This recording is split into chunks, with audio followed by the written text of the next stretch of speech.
भाई मतदाता सूची पुरानी हो या नहीं, आपका हारना तय है। ये मतदाता सूची से नहीं होता। 3 प्रेस कॉन्फ्रेंस में, एक सादा प्रेस कॉन्फ्रेंस, एक एटम बम वाला प्रेस कॉन्फ्रेंस, एक परमाणु बम वाला। Actually, let us have a debate on my press conference. Yes. Let us go. Yes. Let us have very good idea. Let us have a debate on my press conference. Amit Shah ji, I challenge you. I challenge you to have a debate on the 3 press conferences. विपक्ष के नेता महोदय कहते हैं कि पहले मेरी बात का आप जवाब दीजिए, मैं सुनना चाहता हूं। आपकी मुनसफी से संसद नहीं चलेगी। मेरे यहाँ बोलने का क्रम मैं तय करूंगा। इस तरह से नहीं चलेगी संसद। आपने अगर अमित शाह जी का रिस्पांस देखा तो ये कंप्लीटली डिफेंसिव रिस्पांस है। ये घबराया हुआ रिस्पांस है, ये डरा हुआ रिस्पांस है। भाई मतदाता सूची पुरानी हो या नहीं, आपका हारना तय है। ये मतदाता सूची से नहीं होता। मान्यवर, उन्होंने कहा, अपने लॉजिक के समर्थन में कहा कि भारतीय जनता पार्टी को कभी एंटी इनकम्बेंसी का सामना नहीं करना पड़ता। मान्यवर, एंटी इनकम्बेंसी इनके खिलाफ होती है जो जनहित के विरुद्ध काम करे। ये बात सही है कि भाजपा को एंटी इनकम्बेंसी का फायदा विरोध बहुत कम करना पड़ता है। हमारी सरकारें बार बार चुनकर आती हैं, चाहे राज्य में है या केंद्र में, परंतु ऐसा नहीं है कि हम 2014 के बाद एक भी चुनाव नहीं हारे। छत्तीसगढ़ में 18 में हारे, राजस्थान में 18 में हारे, मध्य प्रदेश में 18 में हारे, कर्नाटक में भी 14 के बाद हारे, तेलंगाना में हम जीत नहीं पाए, चेन्नई में हम जीत नहीं पाए, बंगाल में भी हम हारे। भाई तो तब तो ये मतदाता सूची बहुत अच्छी होती है, तब से नए कपड़े पहनकर आप शपथ ले लेते हो। उस वक्त मतदाता सूची का विरोध नहीं करते हो, और जब मुंह की पटखनी पड़ती है बिहार की तरह, तब मतदाता सूची का विरोध करते हो। माननीय, दोहरे मापदंड नहीं चलेंगे लोकतंत्र में।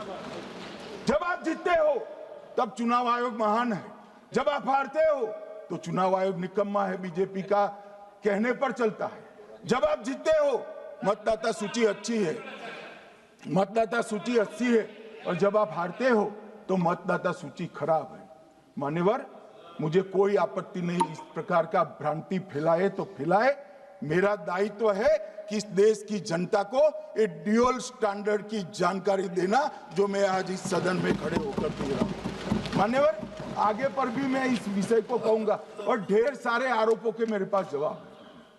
जो 3 प्रेस कॉन्फ्रेंस में, एक सादा प्रेस कॉन्फ्रेंस, एक एटम बम वाला प्रेस कॉन्फ्रेंस, एक परमाणु बम वाला, ये तीनों में क्या हुआ, इसके सारे जवाब मेरे पास है। मान्यवर, अब ये कहते हैं कि 2-2 जगह है, 2-2 जगह मतदाता है।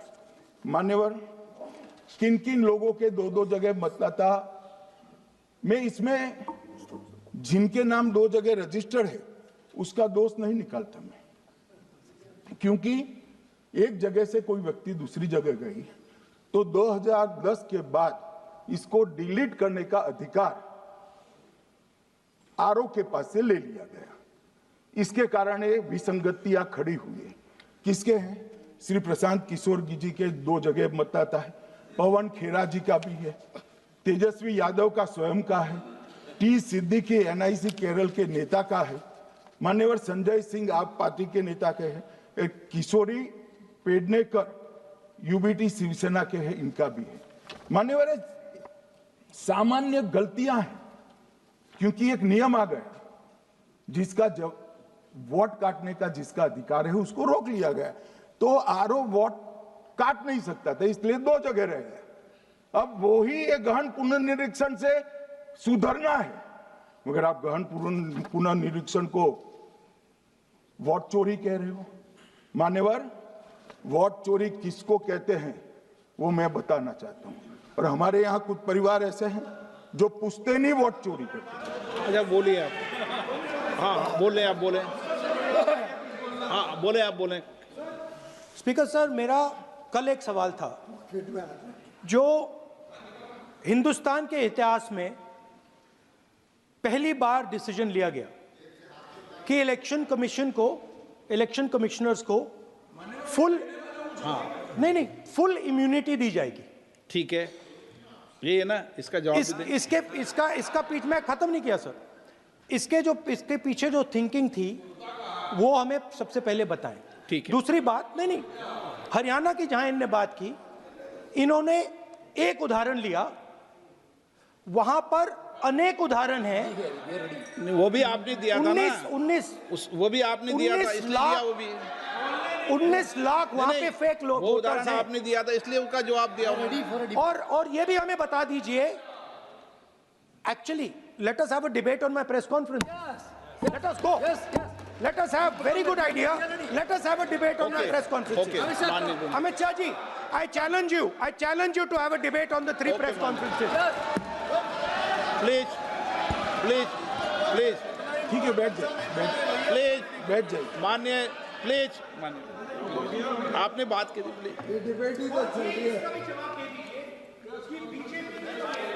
उत्तर प्रदेश में और हरियाणा में दोनों चुनाव में वोट कैसे दे रहे हैं, प्लीज ये भी जवाब दे दीजिए।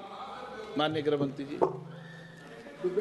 मान्यवर, पहली बात मैं स्पष्ट करना चाहता हूं, मैं 30 साल से विधानसभा और संसद में जनप्रतिनिधि के रूप में चुनकर आता हूं।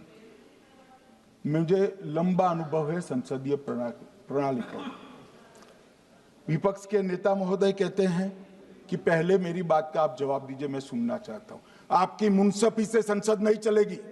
मेरे यहाँ बोलने का क्रम मैं तय करूंगा, इस तरह से नहीं चलेगी संसद। मान्यवर, उनको धैर्य रखना चाहिए, मेरा जवाब सुनने का। इनकी एक बात का जवाब मैं दूंगा, मगर मेरे भाषण का क्रम वो तय नहीं कर सकते, मैं करूंगा, क्योंकि मैं बोल रहा हूं।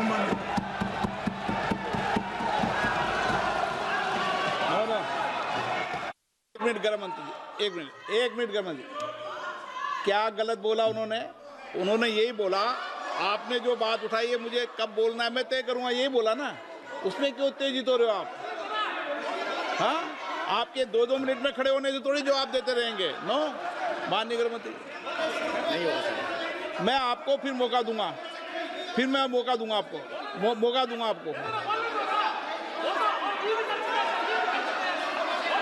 आप बोलिए, हाँ बोलिए सर। ये बोलिए। आपने अगर अमित शाह जी का रिस्पांस देखा तो ये कंप्लीटली डिफेंसिव रिस्पांस है, ये घबराया हुआ रिस्पांस है, ये डरा हुआ रिस्पांस है। अब सुनिए पूरी बात, प्लीज मानिए। नो, सच्चा रिस्पांस नहीं है। माननीय गृह मंत्री जी, मान्यवर, आपके चेहरे पर बैठो। मान्यवर, आपके चेहरे पर चिंता की लकीरें मैं देख रहा हूं कि मैं क्या बोलूंगा। मैं उनके उकसावे में नहीं आऊंगा,